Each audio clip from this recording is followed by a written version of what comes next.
পরীক্ষার সিজনে যদি জন্মদিন পড়ে সত্যিই ভীষণ খারাপ লাগে। একদিকে পরীক্ষার চাপ আর একদিকে হচ্ছে জন্মদিনে আনন্দ করতে না পারার দুঃখ।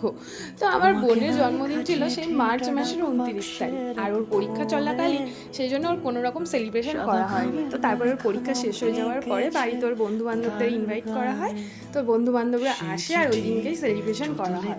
তো ও বলেছিল আমি একদমই কেক কাটবো না, তো আমি তাও জোর করে কেকটা বানাই হঠাৎ করে, আর ওকে বলি তুই কাট, খুব বড় হয়ে গেছিস, কেক না কাটার কি আছে। ওর বন্ধুরাও বললো যে হ্যাঁ কেক কাট আগে। তারপরে কেকটা কাটা হলো আর ওর বন্ধুদেরকেও খাইয়ে দিল। আর আমাকে বলছিল ওর বন্ধুরা আগে খাইয়ে দে, বলছিল না ওকে কেক খাইয়ে কী হবে, ওকে সবসময় কেক বানায় আর খায়। তো তারপরে ওর বন্ধুদের সাথে একটু মজা করে নেয়, তারপরে দুপুরবেলা খাওয়া দাওয়া করে নেয়। তো জন্মদিন যেহেতু পায়েস না হলে কি আর হয়, যতই হোক দিন চলে গেলেও পায়েস কিন্তু মাস্ট। তারপরে একটু আইসক্রিম খেয়ে নেওয়া হয়, আর তারপরে আমি একটু দুপুরবেলার পরে বিকেলবেলা পার্লারে গিয়েছিলাম আইব্রো করতে। তো তারপরে বাড়ি এসে যাই, তারপরে শাড়ি পরে রেডি হয়ে নিই আর রেডি হয়ে চলে যাই বান্ধবীর বিয়েতে।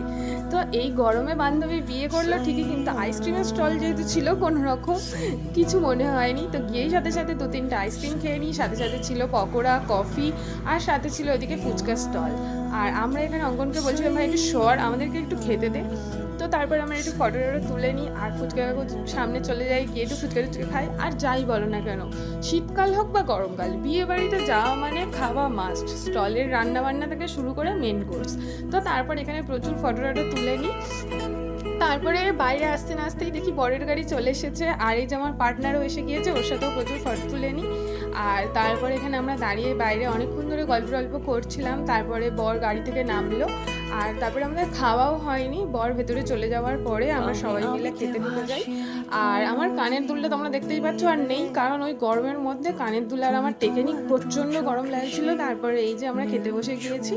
তো খাওয়া দাওয়া আমরা কমপ্লিট করে নিই, তারপরে আমরা চলে আসি বাড়িতে। দেখা হচ্ছে নেক্সট কোনো ভিডিওতে। আজ এই অবধি, টাটা।